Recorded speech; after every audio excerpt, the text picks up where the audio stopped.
Hello, future biologists. Welcome to a fascinating journey into the building blocks of life. Today, we are diving into the cell chapter, focusing on a pivotal moment, Robert Brown's discovery of the nucleus in 1831. This seemingly simple observation changed how we understand cells forever.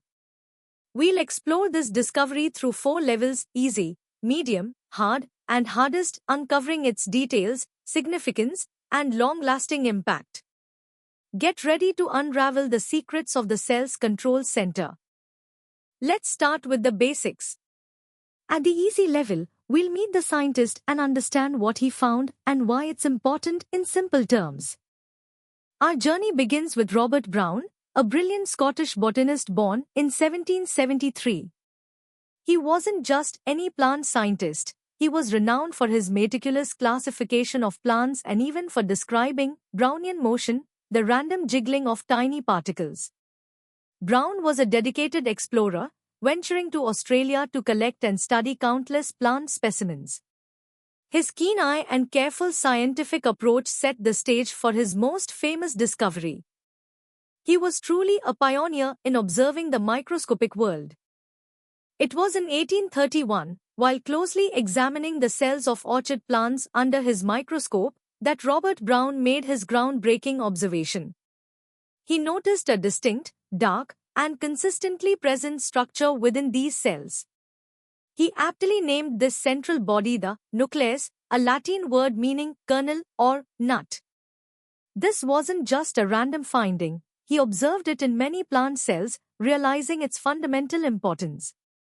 The nucleus, as we now know, acts as the cell's command center, guiding all its activities. Now, let's quickly test your understanding of these easy concepts. Take a moment to answer these 3 questions. Who discovered the nucleus? In which year was the nucleus discovered? And what is the main function of the nucleus in a cell? Think about what we just discussed, and you'll find the answers easily. Moving on to the medium level. Here, we'll delve a bit deeper into Robert Brown's life, his specific methods, and the profound significance of his discovery. Robert Brown's scientific journey was truly remarkable. Although he initially studied medicine, his true passion lay in botany, leading him on extensive expeditions, including a significant one to Australia where he collected thousands of plant species. His meticulous observation skills were legendary, making him a pioneer in describing plant microanatomy and even seed development. This dedication to detail and systematic study was crucial for his later groundbreaking discovery of the nucleus, showcasing his role as a key figure in early microscopy. Brown's discovery wasn't a fluke, it was the result of careful, repeated observations. He meticulously examined cells from various orchid species, paying close attention to their internal structures using the best compound microscopes available at the time. He consistently observed a distinct, central areola, which he named the nucleus. This wasn't just a single sighting. He recognized its widespread presence in different plant cells, firmly establishing it as a fundamental component. His detailed descriptions and drawings helped others confirm and understand this new cellular structure. The identification of the nucleus was a monumental step for cell biology. Before Brown, cells were often viewed as relatively simple, empty compartments, much like the cork cells Robert Hooke had observed. Brown's discovery challenged this simplistic view, revealing the internal complexity and organization within cells. It laid crucial groundwork for Matthias Schleiden and Theodor Schwanner's formulation of the unified cell theory shortly after, establishing the nucleus as a universal feature of eukaryotic cells and a key to understanding cellular function and heredity. It's time for some medium-level practice questions. Ponder these. What kind of cells did Robert Brown observe when he discovered the nucleus?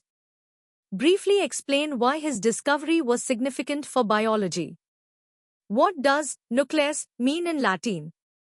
Name 2 key functions of the nucleus. And finally, how did microscopes of Robert Brown's time compare to modern ones? Take your time to formulate comprehensive answers. Now, let's step up to the hard level.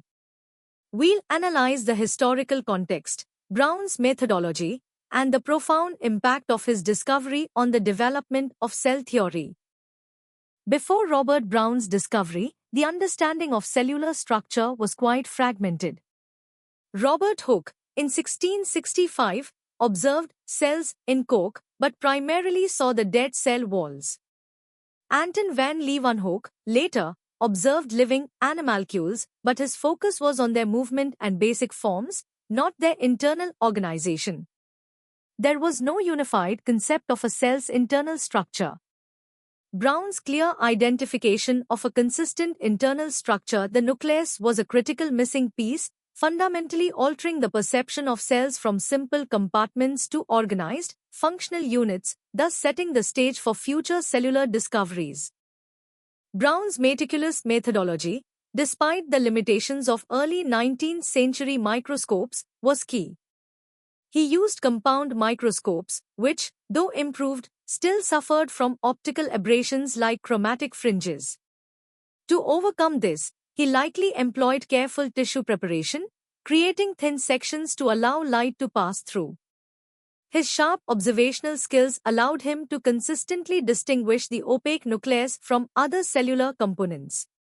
His work directly influenced botanist Matthias Schleiden and zoologist Theodor Schwanner, whose cell theory explicitly recognized the nucleus as a central component, solidifying its importance in all living organisms.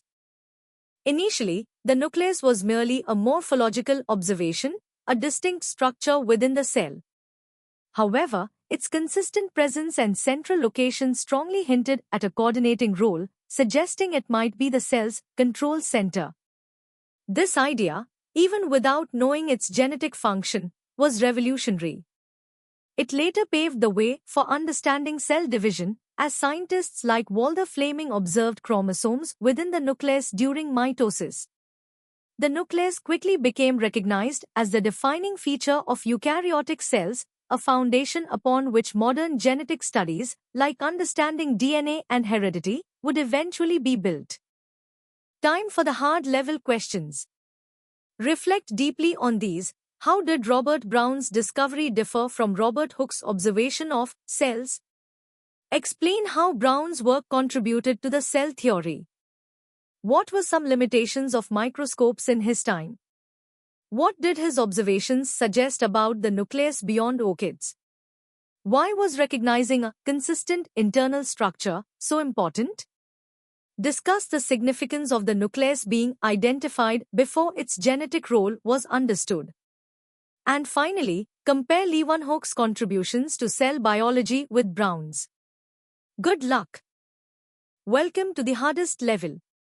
Here, we'll dive into the intricate details, competitive insights, and even engineering perspectives behind Robert Brown's monumental discovery and its far-reaching implications for modern biology. The early 19th century was a pivotal time for science, with microscopy slowly but steadily improving. Brown's work didn't happen in a vacuum. It was part of a broader scientific movement focused on detailed observation and classification, especially in botany. His extensive expeditions provided him with an unparalleled array of specimens, giving him a unique vantage point to identify common cellular features. His prior work on Brownian motion showcased his exceptional ability to discern consistent patterns in the microscopic world, a skill that proved invaluable in identifying the nucleus and establishing it as a fundamental cellular component. Brown's ability to identify the nucleus, despite the crude microscopes of his era, highlights both his skill and the inherent properties of the nucleus. Early compound microscopes suffered significantly from chromatic and spherical aberrations, distorting images. Brown likely employed meticulous thin sectioning techniques and precise focusing to achieve clarity.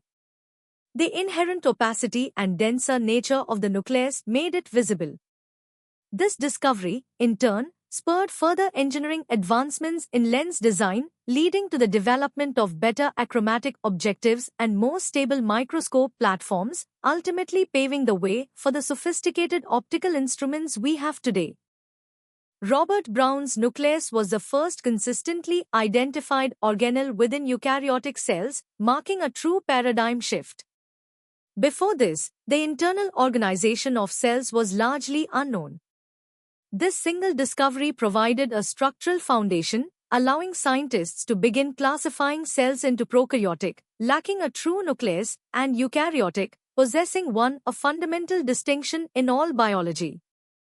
It provided a concrete physical location for future investigations into heredity, cell division, and cellular differentiation, making it indispensable for understanding how cells function, grow, and pass on genetic information, essentially becoming the blueprint for the entire field of cellular biology. Brown's initial observations set off a chain reaction of scientific discovery. It was the catalyst for Schleiden and Schwanner's unified cell theory, which proposed that all living things are composed of cells. His work directly fueled improvements in microscopy, leading to clearer views of cellular structures. The nucleus later became the focus for Walter Fleming's observations of chromosomes during mitosis, linking it directly to inheritance. This lineage extends all the way to understanding DNA's role in the cell and the central dogma of molecular biology. Robert Brown's areola is truly the cell's genetic command center, a legacy that continues to shape our understanding of life.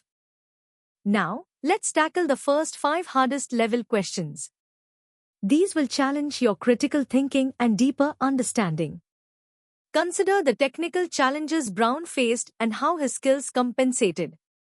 Explain how his discovery caused a paradigm shift. Relate his work on Brownian motion to his cellular observations. Detail the historical context of his impactful discovery. And, from an engineering perspective, discuss the microscopy advancements that were crucial and how his work drove further innovation. Take your time to craft thorough, insightful answers.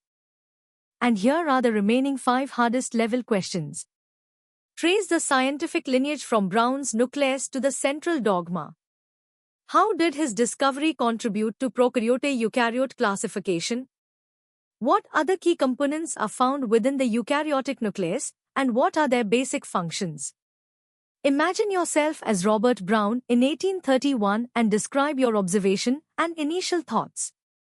Finally, speculate on how cell theory and genetics might have been delayed if the nucleus hadn't been discovered. These questions will truly test your mastery of the topic. And that brings us to the end of our deep dive into Robert Brown's discovery of the nucleus. We've journeyed from basic definitions to complex scientific and engineering insights. We hope you found this exploration enlightening and that it sparked your curiosity even further. For more engaging and in-depth educational content across various subjects and levels, make sure to visit synapse.omaps.in. Don't forget to like this video, share it with your friends, and subscribe to our channel for continuous learning. Keep exploring, keep questioning, and keep growing.